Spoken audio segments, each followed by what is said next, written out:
The danger of feeling nothing anymore, even inside a marriage. You sleep next to the one you love, but don't you feel anything else? It's not anger. It's not hurt. It's something much worse. An emptiness that freezes everything inside. You touch it, but you don't feel it. He talks, but he doesn't connect. He smiles, but inside, he is dead. And the worst? Nobody notices. Neither did she.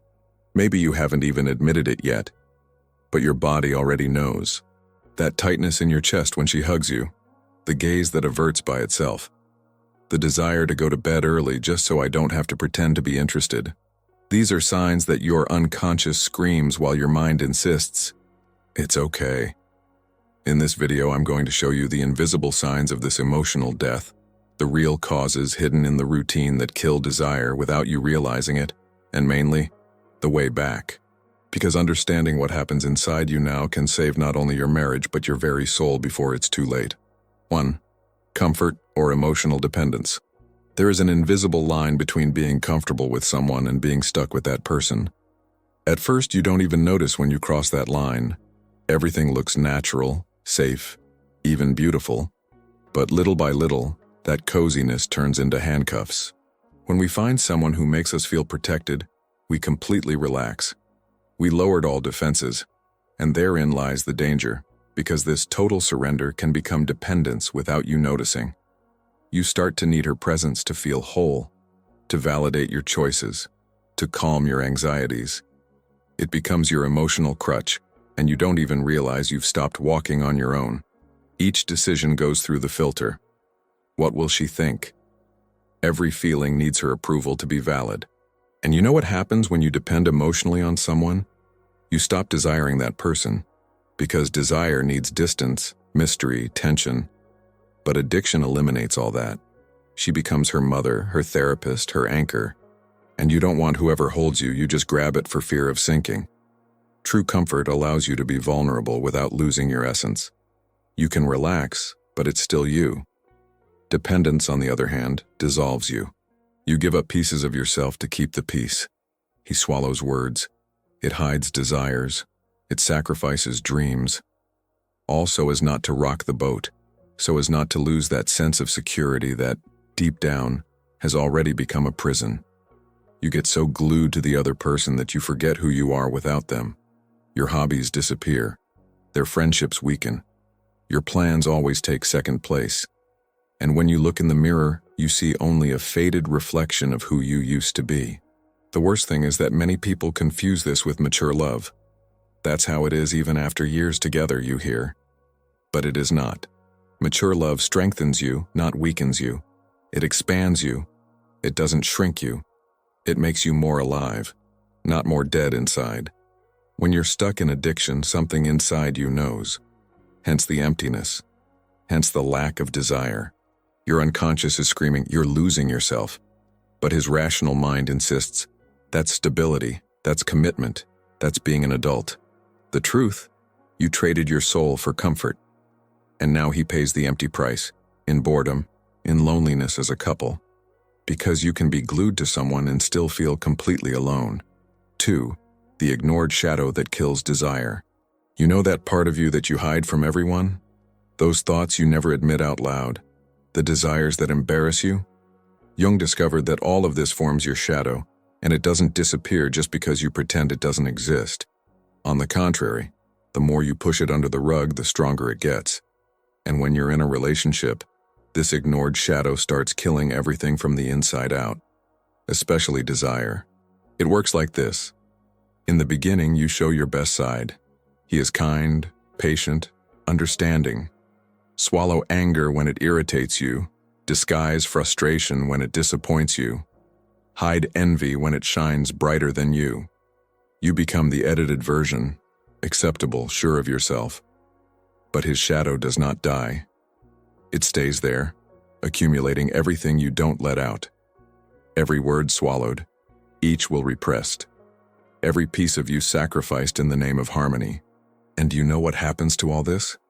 It becomes an invisible weight that crushes desire. Because desire is wild, it's intense, it's real, And you can't really wish when you're wearing a mask all the time, when half of you are locked in a dark basement, pretending you don't exist. Even worse, your shadow begins to leak out in distorted ways. You get angry for no apparent reason. It explodes for nonsense. She feels a sudden attraction to people completely different from her. I fantasize about situations that I would never admit. And he doesn't understand why, because he has never looked at what he is hiding. But in a suffocating marriage, you can't even admit that you have a shadow. Because she would scare her partner.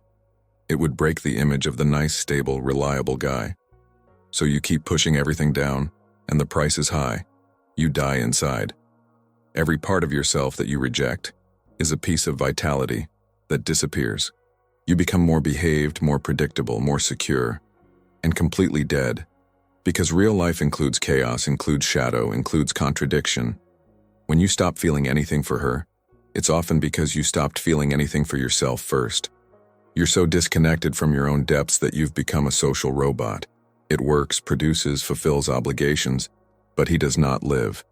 The ignored shadow is not your enemy. It's the part of you that's still alive, knocking on the door, begging to be seen. And when you keep locking that door, the desire dies. Because desire comes from the totality, not from the sanitized version that you present to the world. If you feel like something inside you has gone silent and love no longer moves you the way it once did, discover what your unconscious is trying to tell you. In the link to the Jung Method, pinned in the first comment. Usai 3. The emptiness that no one sees behind the smile. Have you ever noticed how you can be surrounded by people and still feel completely isolated? In marriage, this is even more cruel. Because you share the bed, you share life. But inside you are in a desert where no one can reach you. Jung called this existential loneliness. It's different from being alone. It's feeling that your deepest truth has no room to exist, so you bury it alive. And what is left on the surface is just a smiling shell fulfilling its role. Every day you wake up and put on the costume. Her husband was present. The guy who has everything under control. He answers okay on automatic. Ask the right questions. It demonstrates the expected interest. But it's all mechanical, empty, distant. You are there, but at the same time you are miles away. The terrible thing is that no one suspects it. His performance is impeccable. You have learned to read the cues, give the proper answers, keep up appearances. On the outside, it's the perfect marriage. Inside, you're screaming in a soundproof room. This emptiness has a specific cause. You have stopped really communicating. I am not talking about conversations about bills, appointments, or practical problems. I'm talking about revealing who you really are. What scares you? What excites you? What keeps you up at night? The doubts that corrode. The dreams that still pulsate. But revealing all this takes courage. It requires risk. Because she may not understand. You can judge. You may be disappointed. So you choose the safe path. You keep everything inside and die little by little. Jung discovered that this emptiness is actually a hunger for authenticity. Your unconscious is hungry for truth, for genuine expression, for being truly seen. But you feed him only crumbs. Superficial conversations, automatic kindnesses, physical contact with no real presence. And there's something even deeper about it. Often you don't even know who you really are anymore. He spent so much time acting that he lost touch with his essence. The layers of persona, social role, expectations have become so thick that you yourself no longer reach your center. So when she asks, "What are you feeling?" you answer nothing because it's true. Not because he is hiding, but because he genuinely no longer feels. The emptiness consumed everything. You are anesthetized, disconnected, floating in a mist where nothing has weight or color. This is the most dangerous stage, because when you still feel anger, sadness, or frustration, there is material to work with. There is life fighting to get out. But when absolute nothingness arrives, it is a sign that something very deep is dying. Your ability to feel, to care, to be present is fading. And the scariest thing? You can live decades like this. Decades smiling for the photo, fulfilling obligations, keeping the structure running. While inside it is only desert, silence, and emptiness. A ghost inhabiting a life that seems yours. but is no longer. 4. Why do you pretend everything is fine? The most dangerous lie is not the one you tell others. It's the one you tell yourself every day. It's okay. You repeat it like a mantra as everything falls apart inside. Jung understood this mechanism perfectly. He called it persona, the social mask that you use to function in the world. The problem is not having a persona. The problem is when you completely identify with it and forget that there is someone real behind it. At the wedding, this mask is even more glued, because admitting that you are not well means facing frightening truths. It means acknowledging that maybe you chose wrong, or that it has changed, or that he is unhappy in a structure that he built with so much effort. So you fake it, pretend that mechanical sex is normal, that shallow talk is enough, that the lack of enthusiasm is just tiredness. You make excuses for everything: work, age, routine, responsibilities, anything but looking at the naked truth. And he is afraid. Fear of what comes next if you admit it. Fear of judgment, disappointment, failure. Fear of hurting her, of blowing up the family, of disappointing expectations. So you choose the known suffering instead of the terrifying unknown. But your unconscious does not accept this lie. That's why the symptoms begin to appear: insomnia, irritability, diseases without explanation, addictions that come out of nowhere. Your body is screaming the truth that your mouth refuses to pronounce. You also pretend because our society romanticizes sacrifice. Marriage takes work, they say. Mature love is not passion, they repeat. And you use these phrases as a shield to avoid facing that work is one thing. Dying inside is quite another. There is also the issue of identity. You've built an image of yourself as the committed, responsible, non-giving up guy. Admitting that you are unhappy in your marriage collapses that self-image. So you distort reality to keep the narrative. I'm happy, I'm just stressed. When he forces a life that contradicts his essence. And pretending that everything is fine when everything is wrong is the ultimate betrayal. You are murdering your truth in the name of collective comfort. The most tragic thing is that while you pretend, time passes. Years go away. You grow old, trapped in a lie that seemed harmless but is consuming you cell by cell. And every day that passes in this charade is a day of real life that you will never recover. Because admitting it would require courage. It would require confrontation. It would require change. And change hurts. Change is scary. So you go on autopilot, numb, pretending, hoping that magically things will get better on their own. But they don't improve. They only get quietly worse. The truth is, you're not protecting anyone by faking it. Not her, not you, not the children. You are just postponing the inevitable while you all wither together. Because she feels it. Even if you don't speak, she feels the distance, the emptiness, the falsehood. And that corrodes her too. Pretending that everything is fine is not strength. It is cowardice disguised as maturity. It is fear disguised as responsibility. And as long as you sustain this lie, no real transformation can happen. Because healing begins with truth, not pretense. 5. The moment your body gives up before your mind. Your body is more honest than your mind. While you are rationalizing, justifying, creating stories to support the farce, your body simply gives up. And when that happens, you finally realize that something is very wrong. It starts in a subtle way. That erection that no longer comes easily. The libido that disappeared. Her touch that once turned you on now irritates you. You try to force it, but your body refuses to lie. He knows before you admit it. It's over. The chronic exhaustion that no doctor explains. The constant headaches. The tension in the shoulders that never relieves. Stomach churning whenever you think about getting home. Your body is showing you what your mind doesn't want to see. You're living against your nature. And it's not just the sexual part that gives up. That's all. You stop having energy for anything. That hobby he loved becomes a burden. Hanging out with friends feels like work. Even basic things like showering require Herculean effort. Because your body has gone into survival mode, saving energy to endure a life that is killing you. The interesting thing is that many people run after physical solutions. Take medicine for anxiety, Viagra for erection, energy drink for tiredness. But they are just bandages on top of a wound that continues to bleed. Because the root is not physical, it is existential. Your body is on strike. He is refusing to continue participating in a lie, and the more you ignore it, the louder the screams get. Insomnia worsens. Appetite disappears or becomes a compulsion. Addictions arise because you need to anesthetize the pain of existing in some way. There's something scary about this process. You start to feel old before your time. At 30, 40 years old, you are already in your 60s. Heavy, painful, lifeless. And it's not age, it's imprisonment. It is vitality being drained by a structure that suffocates your essence. Not out of weakness, but as a last resort to force you to wake up. It's a fire alarm that you keep turning off instead of putting out the fire. And there is a point of no return. If you ignore it too long, your body may give up permanently. Chronic impotence, deep depression, autoimmune diseases.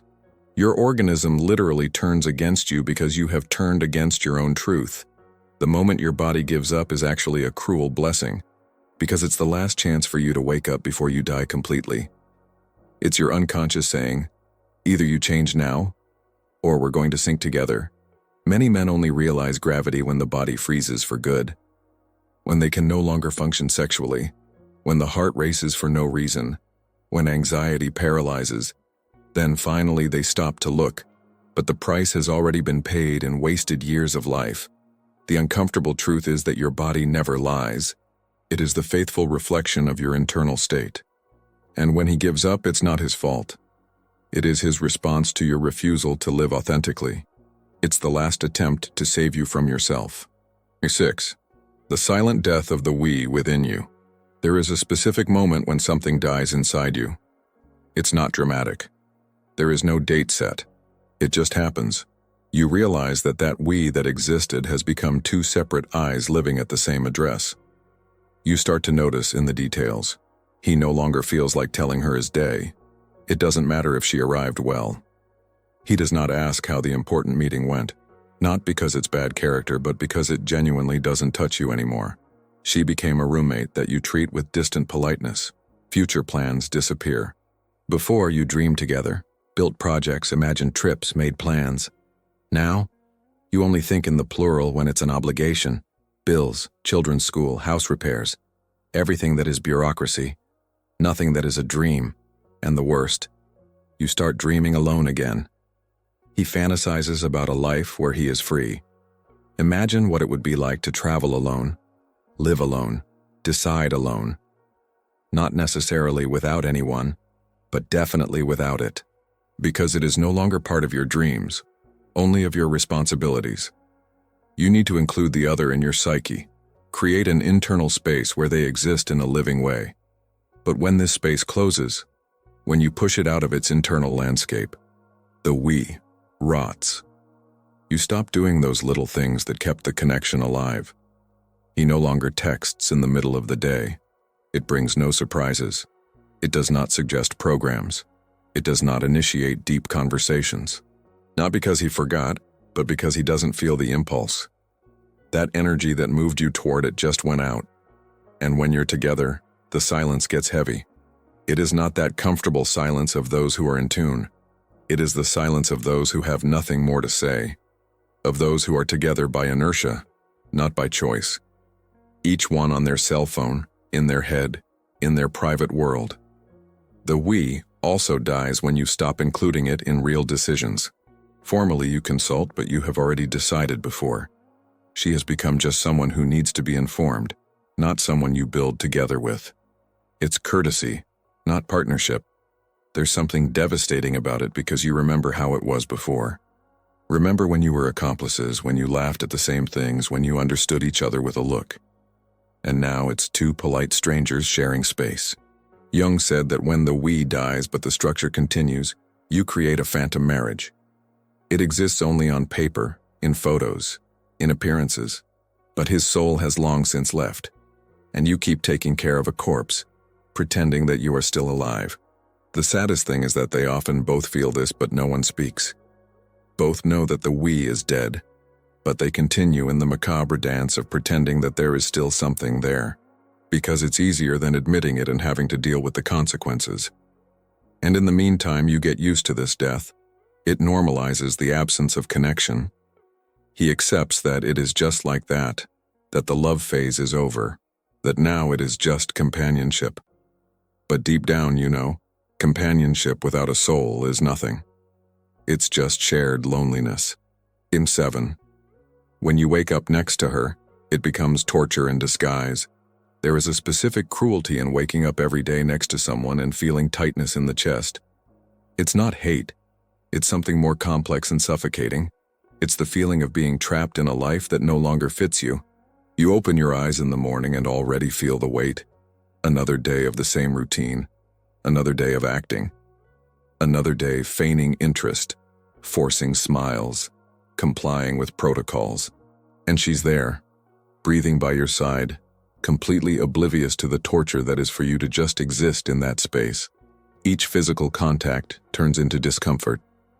The good morning kiss that you give on automatic, the hug she seeks, and you reciprocate with a tense body. The casual touch that makes you want to back off. It's not disgust, it's visceral rejection. Your whole body is saying no, but your mouth keeps saying yes. And the worst thing is that you hate yourself for it, because she didn't do anything wrong. He remains who he always was. The problem is you, who have changed, who have evolved, who want different things now. But admitting it seems monstrous, so you swallow it and continue in silent torture. Mornings are especially cruel because that's when reality hits hard and hard. During the day you can distract yourself with work, appointments, tasks, but in the morning, in those first few seconds awake, the truth runs over you. You're trapped, and you'll wake up there tomorrow, and the day after tomorrow, and then. And this torture eats you little by little. You wake up angrier every day. Any little thing becomes a reason to explode. You pick fights over nonsense because you need to somehow vent the pressure that is crushing you. But he never speaks the real truth.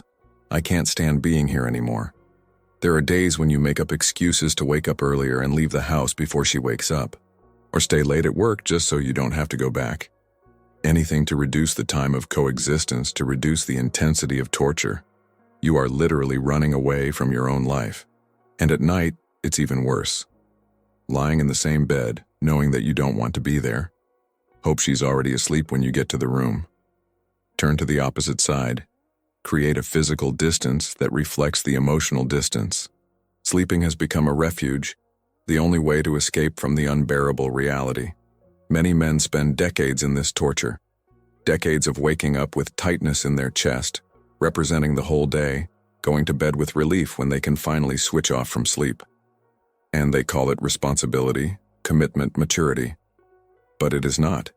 It is cowardice disguised as virtue. Because torture is not love. It never was, never will be.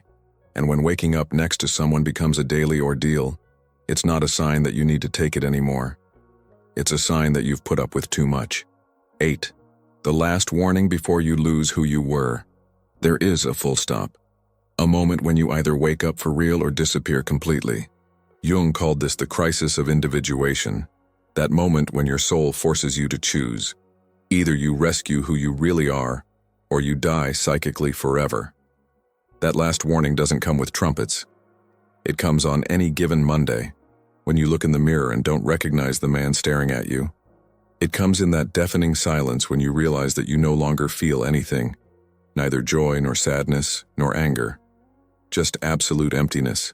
That's when you notice that your eyes are dead, that his smile turned into an automatic grimace, that his words are empty echoes of memorized sentences. You became such a well-programmed robot that you even forgot that you were once human. And the scary thing is that from this point there may be no turning back. There are people who cross this line and never regain the ability to truly feel. He had become that old and bitter man that everyone knows. He worked all his life, he never risked anything, he was never unfaithful to his commitments, but he also never lived. And in the end, only silent regret remains. The last warning comes when you realize that you are having thoughts that you never imagined having. Fantasies of disappearing. Desire to drop everything and disappear. attraction to risky situations just to feel something. Your unconscious is pushing you in any direction that takes you out of that dead place. But beware. Reacting to the last warning does not necessarily mean abandoning everything. It means waking up to your truth. It may be that the truth includes regaining real